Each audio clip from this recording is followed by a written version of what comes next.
महाराज सदगुरु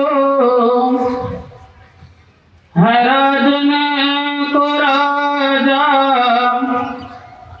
है जिनकी कृपा से सर्व काजा भने में ही सोई परम गुरु नमामि नमामि नमामि नमामि नमामि। श्री सद्गुरु महाराज की जय। अव्यक्त रूप में सृष्टि के कण कण में विराजमान 20वीं सदी के महान संत परमाराध्य संत सद्गुरु महाराज जी के श्री चरणों में अनंत अनंत बार नमन। इनके हृदय सम्राट ब्रह्मलीन संत शाही स्वामी जी महाराज जी के श्री चरणों में अनंत अनंत बार नमन। मंच पर विराजमान इस त्रिवेदी संगम संत सत्संग के आचार्य पूज्यपाद स्वामी श्री श्रद्धानंद जी महाराज के श्री चरणों में कोटि कोटि नमन।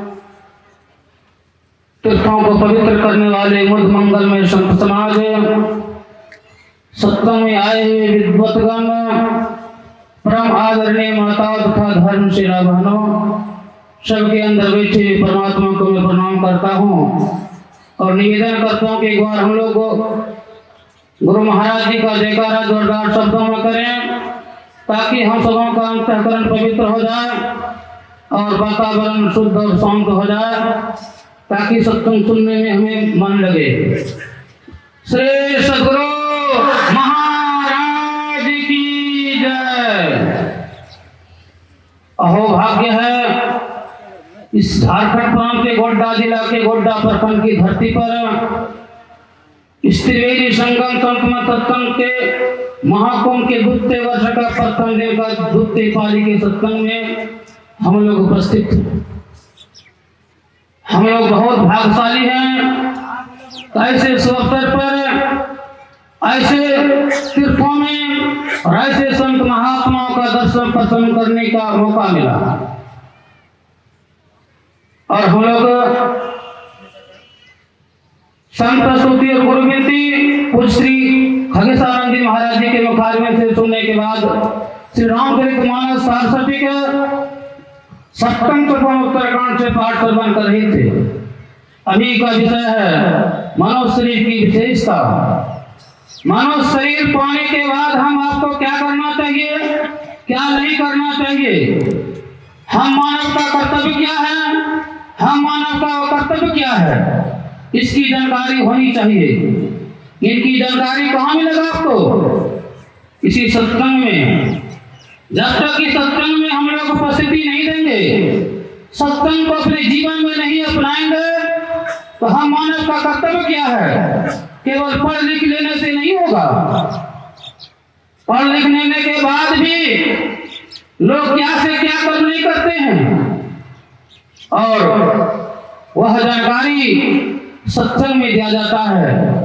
और जो सत्संग में चाहे पढ़े हैं या अनपढ़े हैं, गरीब हो अमीर हो या मूर्ख हो, जो कि सत्संग को जीवन में अपना लेता है, वह मानव का कर्तव्य क्या है उनकी जानकारी हो जाती है। सज्जना, यह मानव का शरीर बहुत दुर्लभ है, क्योंकि देवी देवता लोग भी इस मानव शरीर के लिए तरसते हैं। क्यों तरसते हैं? इसलिए किसी मानव के शरीर से केवल भक्ति हो सकती है और 84 लाख प्रकार का जो जीव है, केवल मनुष्य शरीर को छोड़ के दूसरा जोनी में आप परमात्मा की भक्ति नहीं कर सकते हैं। दूसरा जोनी केवल भोग जोनी है और यह मानव का शरीर कर्म जोनी है और यह भोग जोनी है। आप इस मानव के शरीर को पाकर आपके हाथ में है लड्डू, आप इस मानव के शरीर को पाकर स्वर्ग भी जा सकते हैं और अलग अलग कर्म करके नरक भी जा सकते हैं, और इसी मानव के शरीर को पाकर आप मुक्ति और मोक्ष को भी प्राप्त कर सकते हैं। मुक्ति और मोक्ष किसे कहते हैं? छुटकारा को। किससे छुटकारा? क्या हम लोग जेल में हैं? नहीं, जेल में नहीं है, लेकिन हम यह समझिए हम शरीर नहीं हैं। हम शरीर में रहने वाले परमात्मा के अंश जीवात्मा है, और यह जीवात्मा शरीर और संसार में आकर बंद हो गया है। इसी शरीर और संसार से निकलने के लिए जीवन में चाहिए सत्संग। सत्संग को गुरु महाराज जी ने 2 भागों में बांट दिया है। नित्य सत्संगति करो बनाई, अंतर बाहर दो विधि भाई, धर्म कथा बाहर सत्संगा, अंतर सत्संग ध्यान भंगा। हम अभी बाहरी सत्संग बैठे हुए हैं। इस सत्संग को यदि हम अब करेंगे, आंतरिक सत्संग करने की प्रेरणा देगी। आंतरिक सत्संग कहते हैं ध्यान करने को। आप ध्यान करेंगे, संत महात्माओं से युक्ति लेकर यदि ध्यान करेंगे, क्या होगा? हम आपको मुक्ति और मोक्ष मिलेगा। सज्जनों, यदि इस जीवन में मुक्ति और मोक्ष को नहीं प्राप्त कर सके, कोई बात नहीं है। भगवान श्री कृष्ण ने गीता के 6वें अध्याय में अर्जुन से समझाने की कृपा की है। अर्जुन ने प्रश्न किया, हे भगवान, यदि कोई आपकी भक्ति कर रहा है और यदि बीच में ही शरीर छूट गया उनका, आपको प्राप्त नहीं कर सका, क्या वो छिन्न भिन्न होकर विलीन हो जाएंगे? भगवान श्री कृष्ण ने कहा, नहीं अर्जुन, कौन कहता है तुमको छिन्न भिन्न होकर विलीन हो जाएगा? जैसे उनका शरीर छूटेगा, वह शरीर छूटने के बाद विशाल स्वर्ग सुख का भोग करके फिर किसी श्रीमान कुल खानदान में जन्म होगा, जहां जाने के बाद फिर बचपन से भक्ति करने लगेगा। इसी तरह भक्ति करते रहेंगे और उसको मानव का शरीर मिलता रहेगा जब तक कि उनको मुक्ति और मोक्ष नहीं प्राप्त हो जाता है। सज्जनों, यह मानव का शरीर बेशकीमती तो है, लेकिन बहुत दुर्लभ है। सहजवाई कहती है, पानी का सा बुलबुला यह तन ऐसा हो, फिर मिलन को ठानिए, रहिए ना परिसोध, रहिए ना परिसोध। बहुरी नहीं मन का देई, अपने को खोज मिले जब राम तरी, हरि को बोले जो फिरे, सहज जीवन सार, सुखिया जो भी हो योगे जब सुमरोगे करतार। हम आप तभी सुखी हो सकते हैं जब हम परमात्मा का भजन करेंगे, परमात्मा की भक्ति करेंगे।